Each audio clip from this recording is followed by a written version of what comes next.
Hi, my name is Cher, and I am a musician who has two small businesses to support me. I sell used and rare books, which I've done for many years, and I have a handmade business, which is relatively new. I make bags. I had to go fetch my dog and put him on a leash and put him right beside me because he kept barking. So he's not a happy camper, but here he is anyways. Um, yeah, anyways, the other day I got an email from a customer thanking me, which hardly ever happens. And this time the customer wasn't thanking me for the wonderful thing they got from me. They were thanking me for my packaging. This has never happened. In fact, I've been self-conscious about my packaging. I recycle. I have friends and neighbors who save me padded envelopes, small boxes. I use newspapers, although our newspaper is shrinking. So I have a feeling that the days of using newspaper as padding is probably numbered. Um, the guy thanked me especially for not using plastic. And I felt kind of odd because I reuse plastic packaging when it comes. I mean, that's better than throwing it away, isn't it? So I guess he just didn't happen to get a package that had any plastic in it. I I buy tissue paper, rolls of tissue paper, and the brown craft paper, the stuff that when you get a paper grocery bag, the stuff that stuff's on rolls. Um, I buy tape, I buy markers, stuff, but I reuse as much stuff as I possibly can. So sometimes my packages, when I send them out, look awfully homemade. And I've been self conscious about that because comparing myself to videos of people packing up all their orders using their uh, matching boxes or bags or whatever they're using. Um, yeah, mine's an old Walmart box or bag or Amazon or whatever. And I didn't know how people would handle that. So getting an actual thank you for recycling made me feel good. Um, yes, but what I wanted to share today was some things that I've been working on. Um, this this is, in the early part of construction. This is a bag I've been working on, and I've been sewing the webbing to the panels. Uh, Trying to use the factory method where you do all these and then you do the next step. Uh, it's got a pocket and the webbing on either side of the pocket.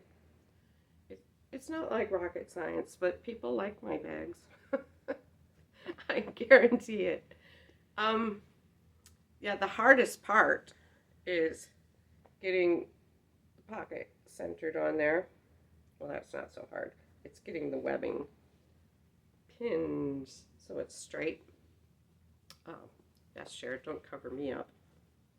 Everybody wants to see my face. Uh, it's, I think it's really pretty fabric. I don't know why I'm so attracted to it. I just am. It's a dark green, kind of on the teal side. So I had fun trying to match thread to it, but I finally found something that worked. And I'm doing contrast thread on the webbing. So the thread is green, so it shows up my every waver or bad steering. Um, I have this was the fabric that I bought on sale when Amazon said, "Do you want to look at clearance canvas?" It's like, "Yeah." And I found this, and it was cheap. And I ordered 4 yards, and what came was a little over 3.5, but it was so reasonably priced, I wasn't going to complain about it. Yes, I'd like to return because I didn't quite get all of it. Yeah, no, I'm happy with it. I have enough to definitely make 5 bags. Maybe I have a little bit more. Maybe I have enough to make another one, but I doubt it. I'm thinking what I should do is like stock some plain colored canvas, like a dark color to use as the bottom. You know, then I would definitely have enough. If will you quit that? He's scratching me.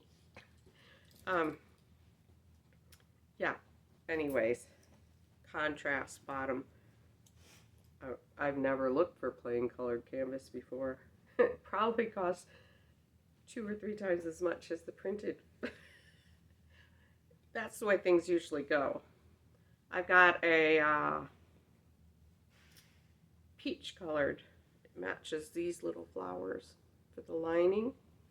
I don't normally like to use a light colored lining for myself because it tends to show dirt, but on the other hand, a light colored lining makes it easier to find stuff in your bag. What if you're like me and you've got a bunch of stuff jumbled in there.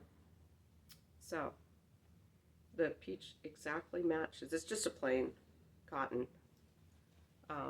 Yeah, so this is cotton canvas and cotton webbing. I have some of the nylon webbing and it's stronger, but I just like the look and the feel of the cotton webbing much better. So I don't think I'm going to be buying nylon in the future. I think I'll just be sticking to cotton, even though it costs more. I sell these bags for $28 each. I mean, when it's a whole bag. There's 2 side panels and a bottom panel, and of course the lining. They sell well. I mean, nothing for me sells like hotcakes because I'm too new, but relatively, my bags sell well. I sell them for $28. I don't know what other people would sell them for, but that's as long as I don't go wild and buy really expensive fabric, $28 does me. I can't really, I'm slow. I don't mean my mental. Oh, maybe I am. No, I used to have a big problem with accuracy. So in order to, overcome that, now I'm like slow and really careful with the cutting out, trying to get it exact, and the sewing, trying to do exactly straight lines, which I can't say I totally succeed with that, but straight enough. So yeah, I go slowly. I've never been, or I would never be on the Great British Sewing Bee. I can't do that. Yeah, there's a lot of other reasons I wouldn't be on. I'm not British. But anyways, yeah. These bags, not this particular one because this is brand new, but these bags have sold well for me. So I feel pretty confident in making. I think I've bought 3 fabrics over when I'm supposed to be Christmas shopping. Instead I get, sidetracked. So, oh yeah, I bought the granny print, but I bought one more, I think. Anyways, bags, working on bags.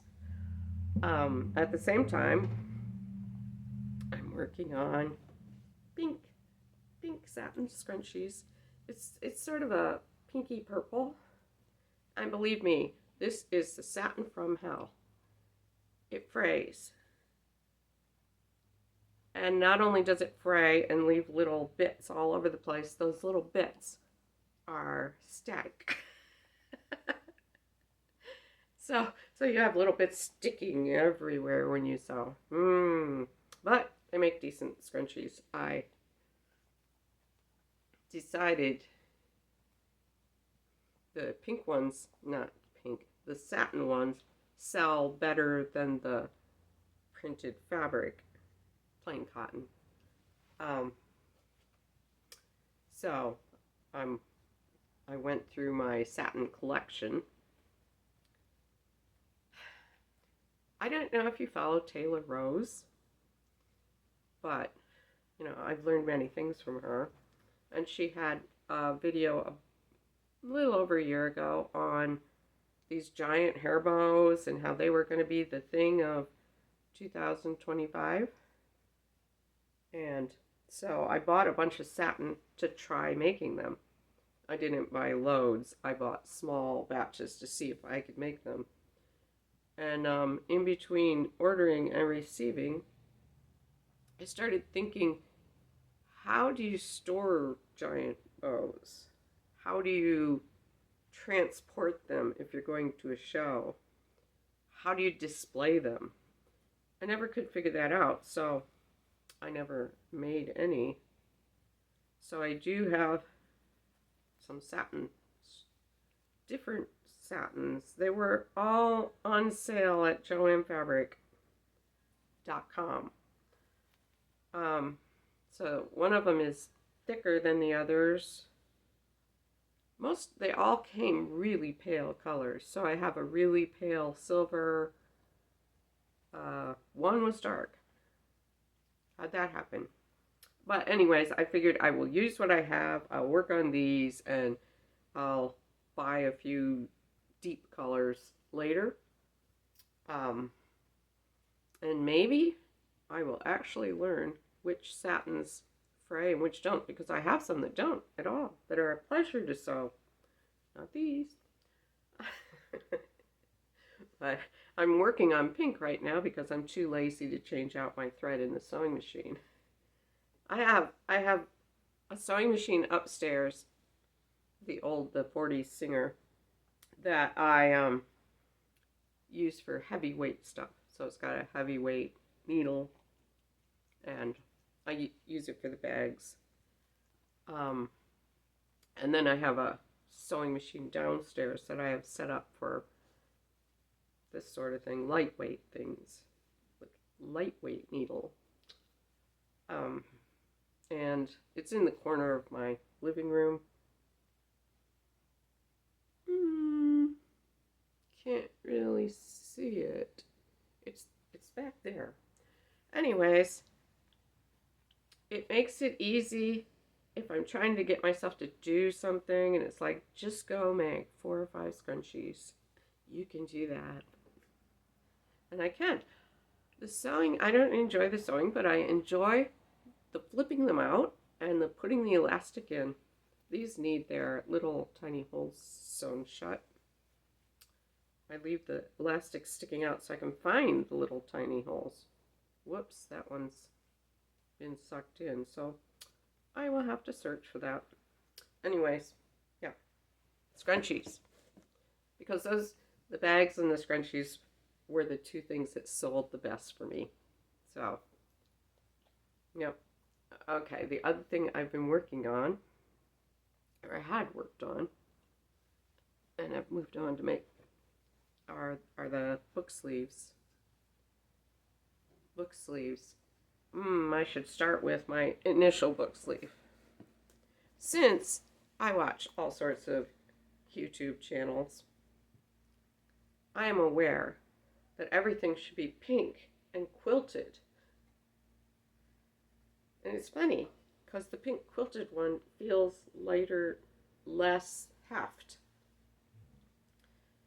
Yeah, I mean, the great thing about quilting gingham is you can go from corner to corner on the squares. And then I have a pink check on the inside. I only made a few of these. I have enough fabric to make 1,000,000 billion of them, but these have not gone over so well. The only one I sold was to a guy who was looking for a gift for a girl. So apparently pink and quilted is what a guy pictures he should buy for his girl. I've got a million vintage buttons because I can't stop myself from buying them. So, I mean, some are not so vintage. Well, they're probably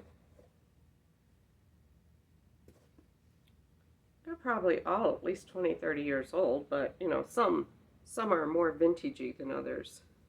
So, I do not have to go out and buy buttons anytime soon. What sells better for me?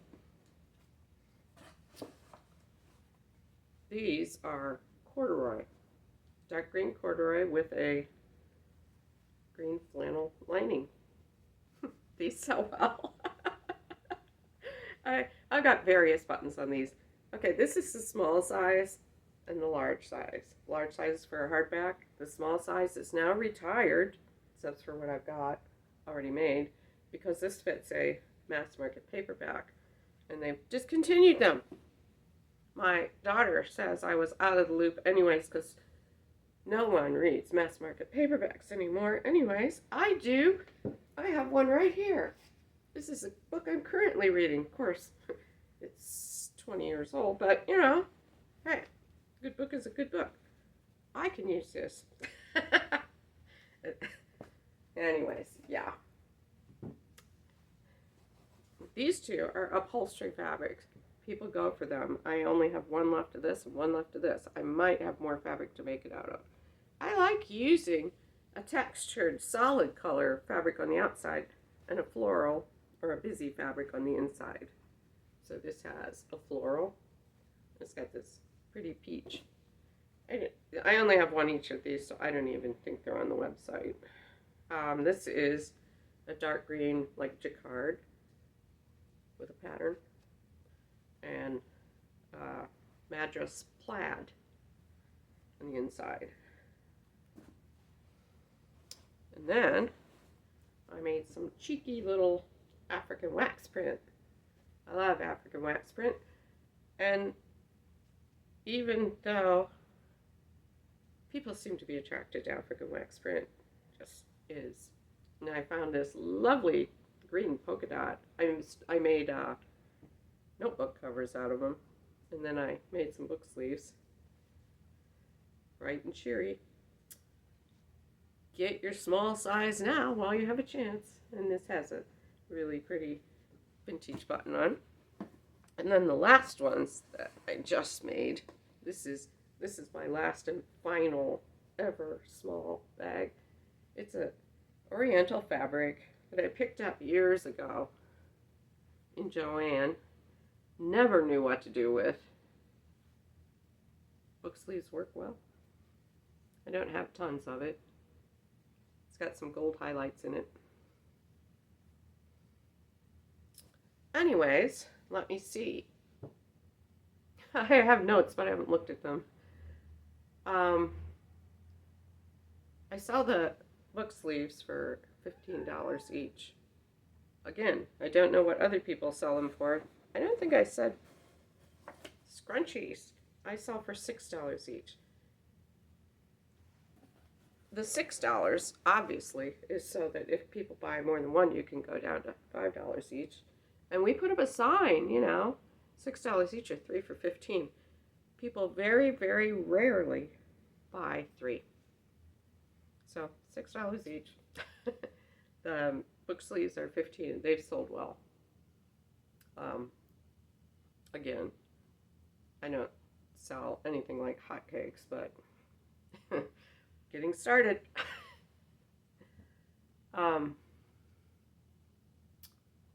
Yeah, I think that's about all I have to say today. I could keep showing you stuff I've made, but let's keep it down to 3. I've got to finish up the bags. Scrunchies are going to go on and on and on forever. I have so much fabric cut out for them. The nice thing about scrunchies is you really don't have to be accurate, do you? Once you get the elastic in there, Nobody can check to see if your lines are straight. You just have to make them so they're tight. Okay, now your bonus song for the day. I tried doing a different song, but I kind of have a cold. Hope you can't tell. I have a little bit of a cold, and I couldn't hit the high notes.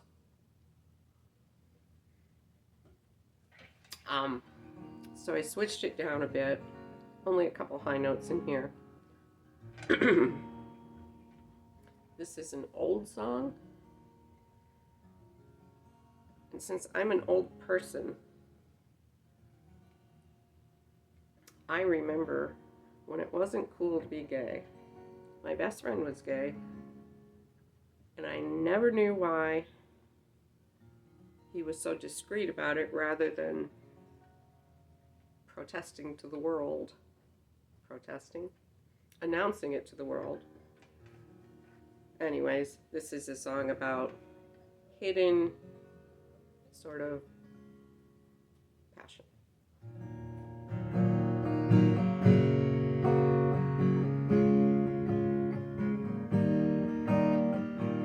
This is an unsuspecting town. We come in at night and we tear it down. We are in a brotherhood. We got a hot, tight pact and we keep it good. What they don't know won't hurt them, baby. They got enough to keep them crazy. Got a spark of your love and I'm gonna let it burn. Got a spark of your love and I'm gonna let it burn. We are sworn to secrecy. We gotta uphold the decency. We keep our shades pulled to the sill. Well, they've never seen us and they never will.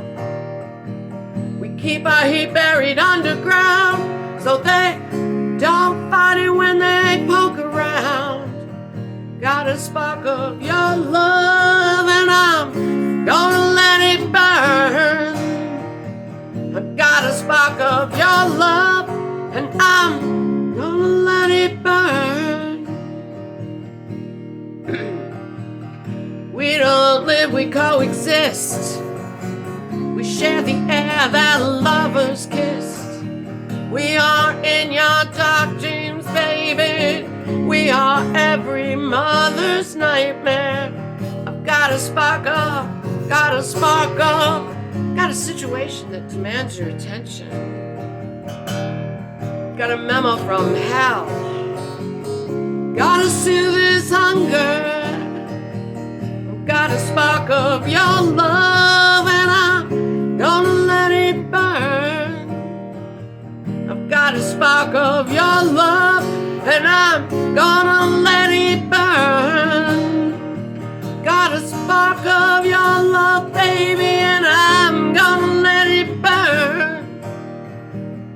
Got a spark of your love, I'm gonna let it burn. I'm kind of happy that this song is outdated, that people no longer have to live this way. Anyways, thank you. Bye.